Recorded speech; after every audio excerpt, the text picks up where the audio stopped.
जेजूचें सांगप आपल्या शिसांक एकसुरे स्वातेर वेळ सारूंक म्हणल्यार फकत विसवूच घेवंक न्हय, पूण जेजू सांगाता वेळ सारून ताचे सांगाता वेळ सारून ताका आनिकूय अनुभवूंक आमकां शिकयता.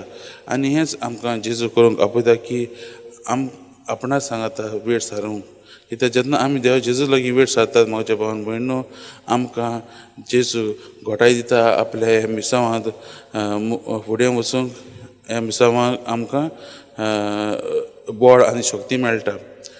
तेच परी आमकां हें वाचप शिकयता दोळाराय, जेजूची दोळाराय. जशे भाशेन जेजून आपल्या शिसांक आनी तेच परी आपल्या दुसऱ्या लोकांक, आपल्या शेड्यांक दोळार दाखयली, तेच परी आमकां हें दाखोवंक आपयता.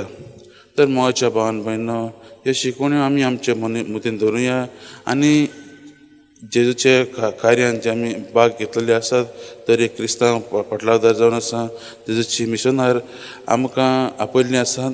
आमी जाता ती भाशेन जेजूचेच आदार मागून, जेजूची सक्ती घेवन हें मिसाव फुडें व्हरूंक आमी